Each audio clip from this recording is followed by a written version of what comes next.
La cible invisible.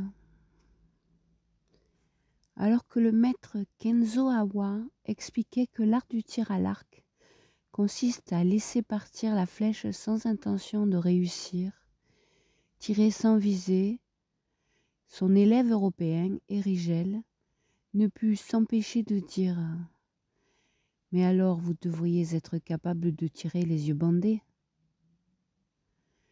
Le maître posa longuement son regard sur lui avant de lui donner rendez-vous pour le soir même.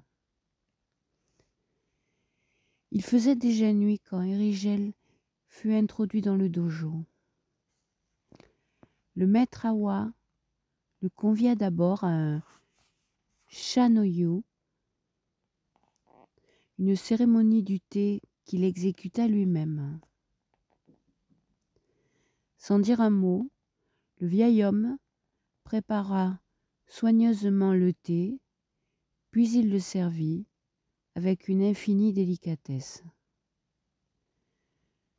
Chacun de ces gestes se déroulait avec la précision et la beauté que seule une grande concentration peut donner. Les deux hommes gardèrent le silence pour goûter la saveur de cet harmonieux rituel. Un instant d'éternité, comme disent les Japonais. Suivi de son visiteur, le maître traversa ensuite le dojo pour se placer face au hall qui abritait les cibles à 60 mètres de là.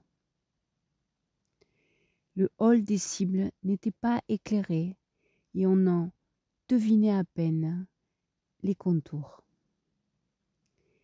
Suivant les instructions du maître, Erigel alla y fixer une cible sans allumer la lumière.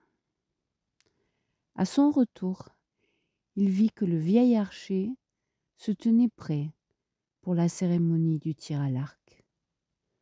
Après avoir salué en direction de la cible invisible, le maître se déplaça comme s'il glissait sur le plancher.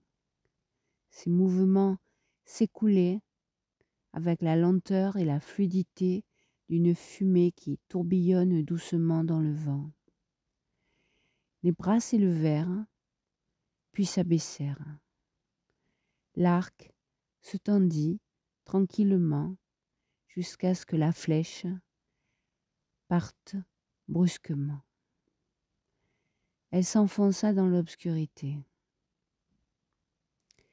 Le maître resta immobile, les bras suspendus, comme s'il accompagnait la flèche vers sa destination inconnue, comme si le tir continuait sur un autre plan. Puis à nouveau, l'arc et la flèche dansèrent dans ses mains. La seconde flèche siffla à son tour et fut avalée par la nuit. Erigel s'empressa d'aller allumer le hall, impatient de voir où s'étaient plantées les deux flèches. La première était au cœur de la cible, la seconde était juste à côté, légèrement déviée par la précédente qu'elle avait touchée et dont elle avait fait éclater le bon bout sur plusieurs centimètres.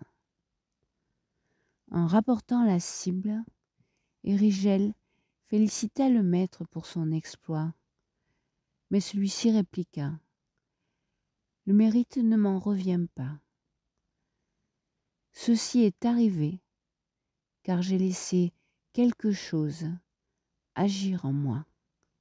C'est ce quelque chose qui a permis que les flèches se servent de l'arc pour s'unir à la cible. »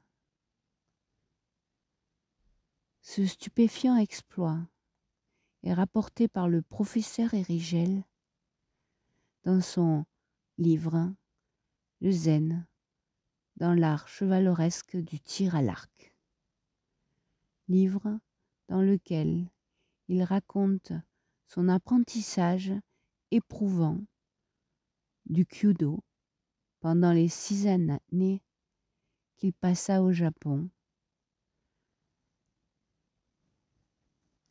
pour apprendre le kyudo dont il était tombé amoureux.